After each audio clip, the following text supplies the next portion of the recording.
¿Qué tal? Bienvenidos. Hoy estaremos hablando del personaje de Moisés descrito en el libro de Éxodo 3 en sus primeras partes y lo vamos a complementar con información que encontramos en fuentes extra bíblicas.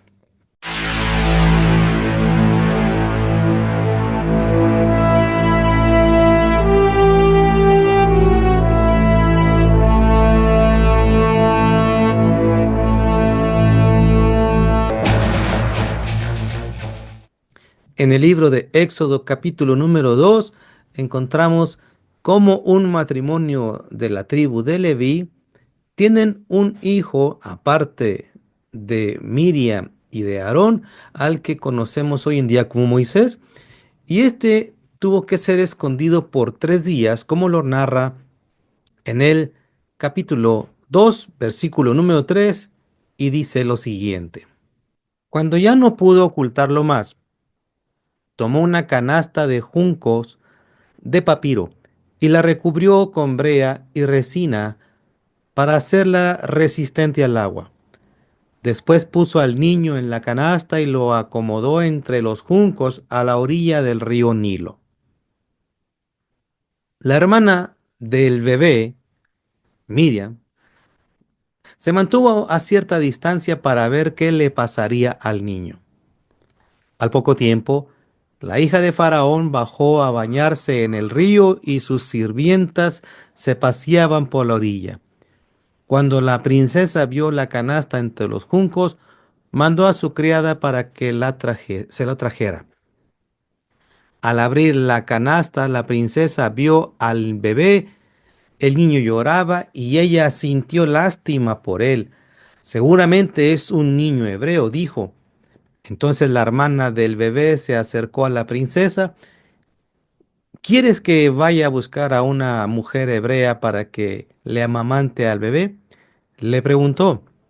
Sí, consigue a una, contestó la princesa.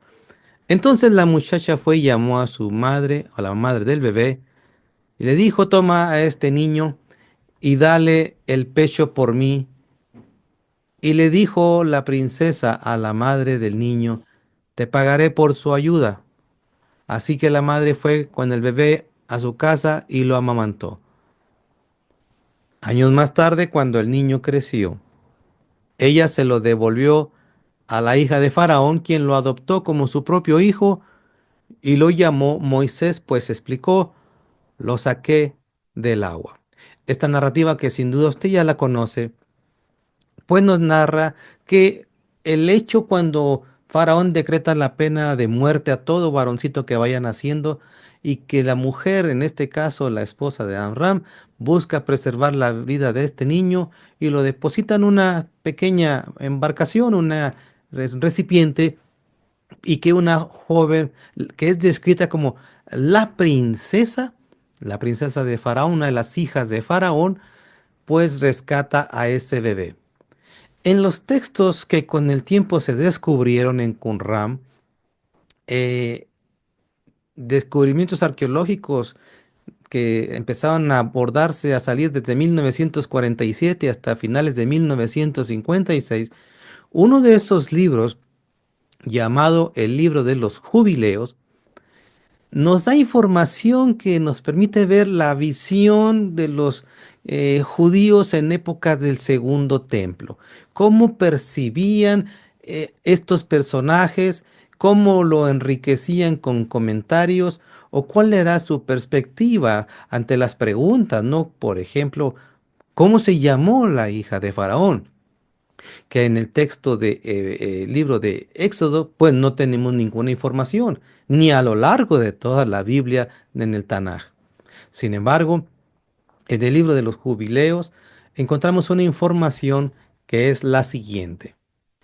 En Jubileos 47:5 cita, en aquellos días, Tarmut, la hija de Faraón, vino a bañarse en el río y oyó tu voz, es decir, la voz de Moisés, llorando, y le dijo a sus doncellas para sacaros, y ellas os trajeron a ella. En la perspectiva de los escritores, o del escritor, los escritores de los de jubileos, vean cómo aborda una información que no encontramos en el libro de Éxodo. Es decir, nos da el nombre de una princesa que tenía por nombre, valga la redundancia, Tarmud. Sin embargo, vuelvo a decir, esto no viene en la Biblia. Los académicos, como los exégetas, llegan a pensar que es probable que ante la gran cantidad que tenemos de lagunas informativas en los textos sagrados, pues con ello llevó a que escritores posteriores en sus comentarios se abordaran personajes, se complementara la información que no tenemos en los textos sagrados. Con ello, enriquecieron la ilustración de los textos, dando luz, dando información que pues no tenemos a la luz del texto de Éxodo en este caso. Entonces, cuando alguien preguntó con seguridad, bueno, pero ¿quién era la hija de Faraón? Pues estos textos llegan a decir cómo era el nombre. Curiosamente, no viene el nombre de los jubileos, no viene el nombre de Faraón. Y es así entonces que nosotros encontramos que Moisés pues llega a crecer, se desarrolla, mata a un egipcio, tuvo que huir y allá en el desierto, mientras allá apacentaba las ovejas de su suegro, el texto nos dice que Dios se le revela encaminándolo para que lleve un mensaje de liberación a los que se encontraban en Egipto y para ser más concretos, obviamente, a los hebreos que se encontraban bajo persecución. Es así entonces que dice el texto bíblico algo que también ha generado muchas preguntas. Y cito, Éxodo 4, versículo número 24.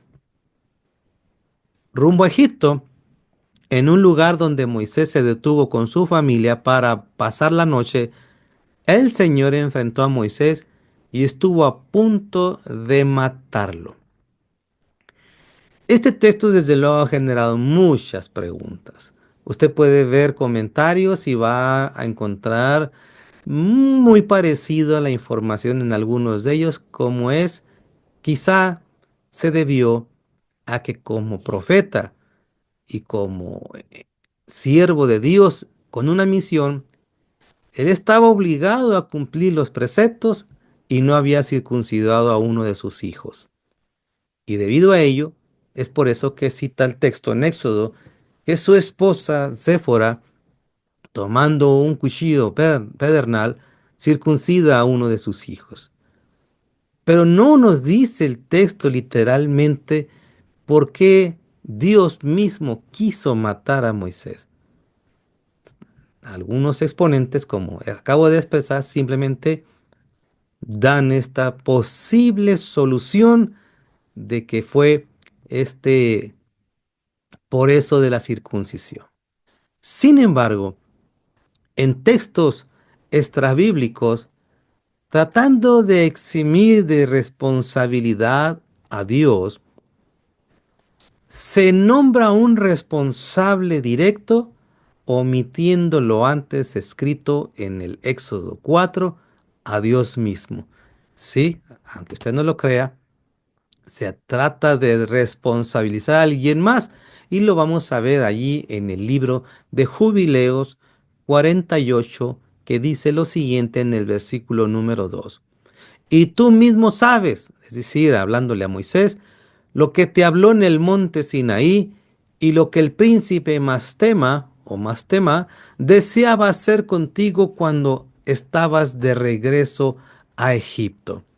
Es decir, que él o los escritores de los jubileos parece que tienen la intención de borrar del escenario a Dios como el probable responsable de la intención de matar a Moisés, de eximirle de este cargo y responsabilizar a otro.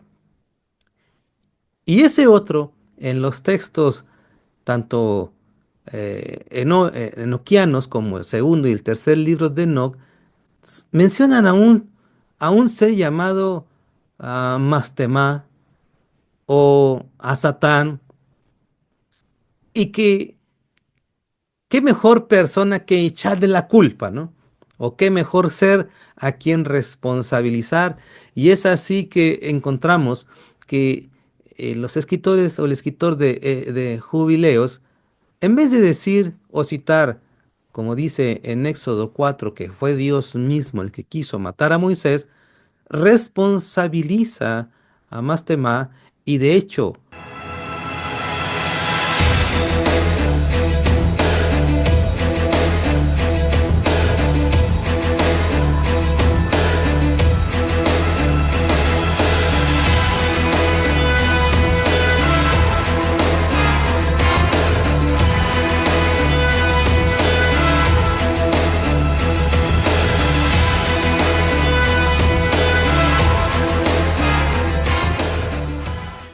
más adelante entonces dice, os libré, es decir, a Moisés, de la mano de Mastema, y vosotros llevaste a cabo las señales y los prodigios que fuiste enviado a realizar en Egipto contra Faraón y contra su casa y contra sus siervos y a su pueblo.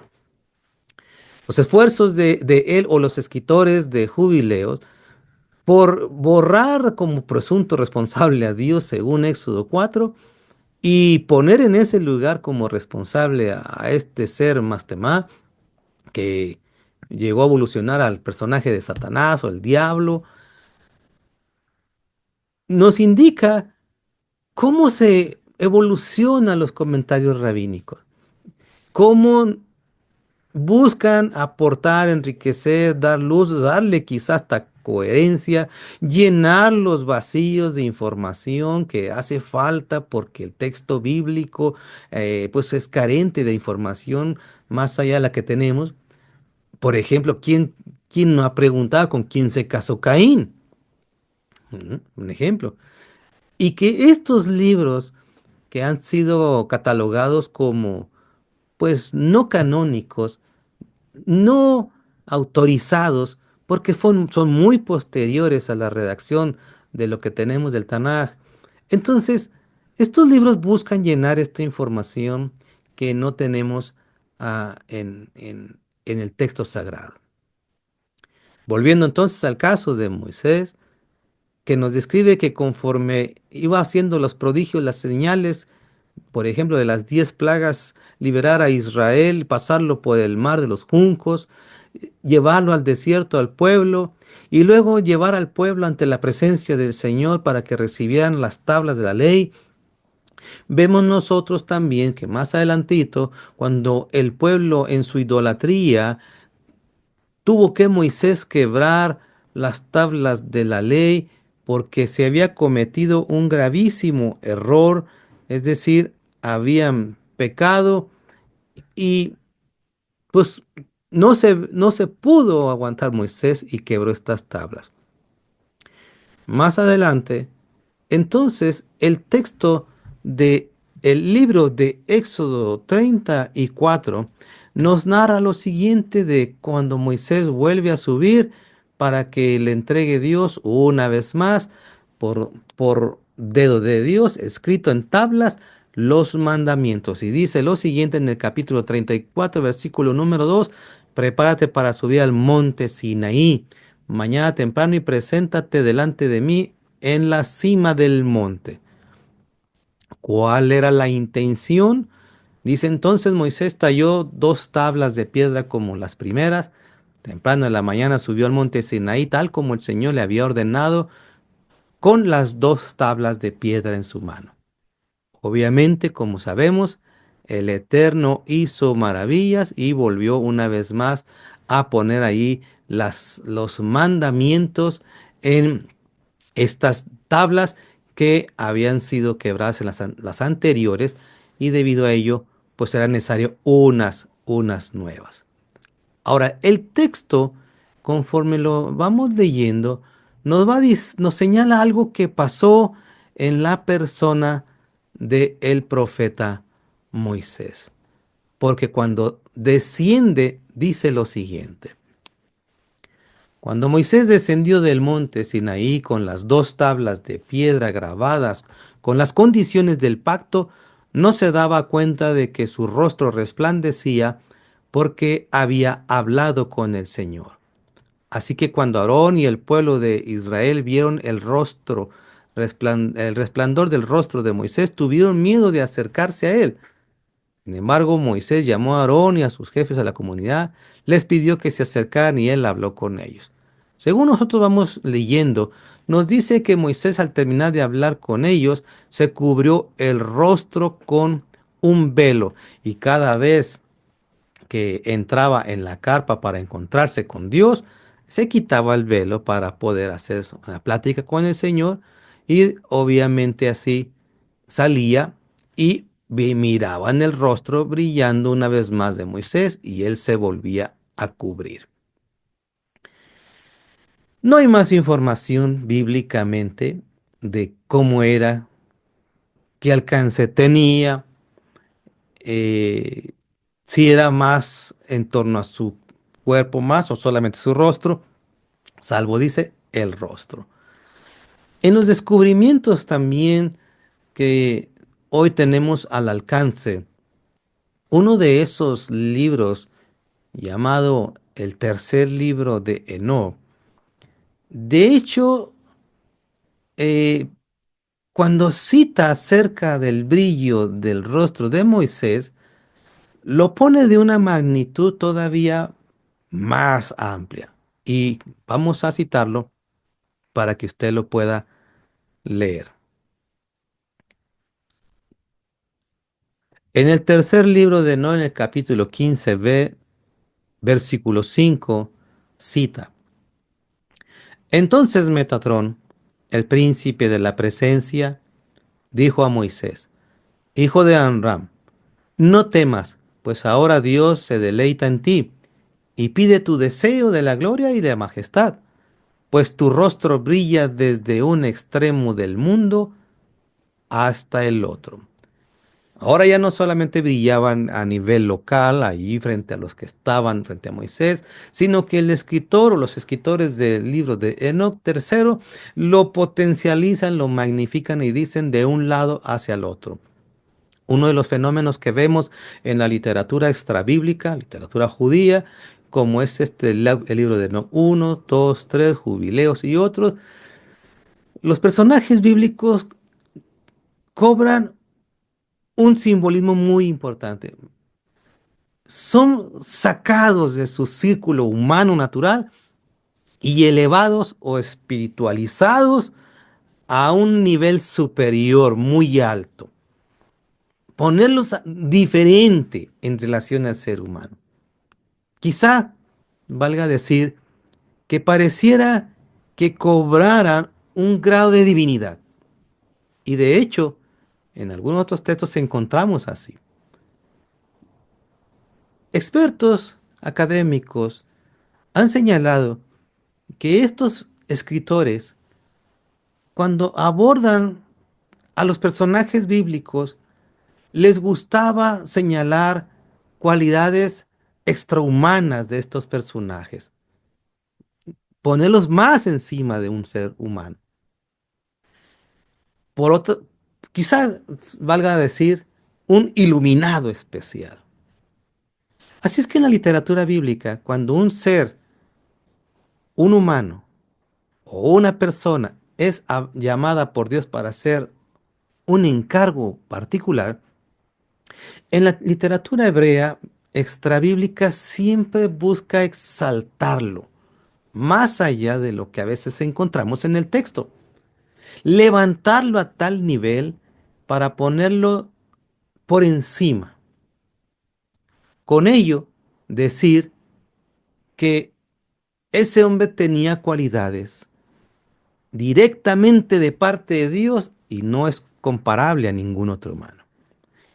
Es así que entonces dicen los académicos que esto es parte de los textos literarios judíos.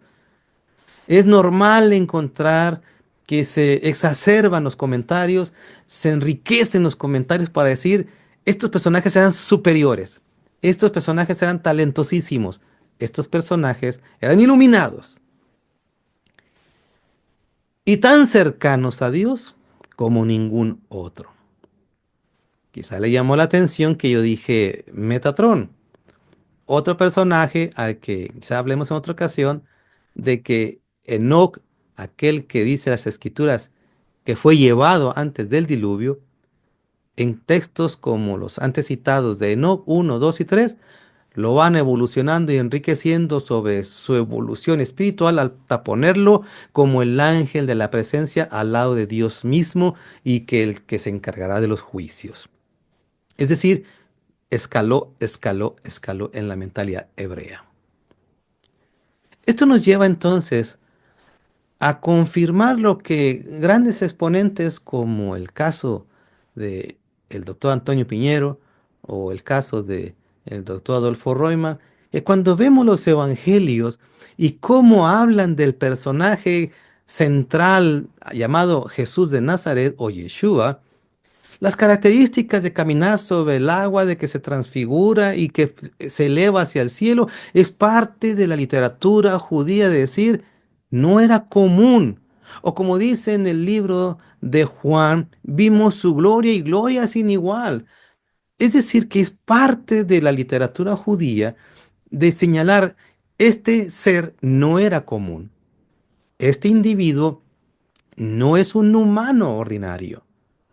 Tenía algo que lo hace tan diferente, por eso hacía tantos prodigios. Entonces nos lleva a una hermosa comparativa entre Moisés, porque el personaje de Yeshua o Jesús llegó a señalar constantemente que Moisés era un prototipo de él. Es más, que Moisés escribió de él. Y entonces lo que vemos en Moisés lo vemos potencializado en Yeshua. Y de ahí por qué también encontramos en el libro de los Hechos, cuando Esteban describe qué no escribió Moisés sobre esto y cómo fueron perseguidos los justos, y lo llevamos al justo de los justos, a la muerte, pero fue puesto a la derecha del Padre. Esto es parte de la forma hebrea de decir, no estaba profetizado por aquel al que tenemos por el más alto y sublime profeta, y que no dijo que vendría uno como él, y que incluso llegó a decir Yeshua o Jesús, uno mayor que Moisés, incluso uno mayor que Abraham está aquí con ustedes. Es interesante ver que los escritores del Nuevo Testamento, acorde a su atmósfera de aquella época, de la época del Segundo Templo, vieron en Jesús de Nazaret o vieron en Yeshua el cumplimiento de la venida de un libertador semejante a Moisés y, ¿por qué no?, superior a Moisés, que así como vino a rescatar a Israel de la mano opresora de Faraón, así vino a rescatar de la mano opresora de Mastemá o de Satanás, vino a rescatar nuestro Señor Yeshua para liberar a su pueblo hebreo, a su pueblo judío y a todo aquel que creyere en él. Esto es lo que podemos ver de la forma tan interesante de cómo comentaristas judíos buscaban enriquecer de ideas a sus personajes bíblicos porque ellos creían así que eran diferentes a nosotros los ordinarios. Pues así de diferente es nuestro Señor, como lo señalé en el Evangelio de Juan, así lo llega a decir. Alguien vino, aquel verbo que estaba con Dios, vino y vimos su gloria, gloria como la del único en su género, sin duda poderoso, diferente para rescatar y salvar a todo aquel que lo acepte. Shalom.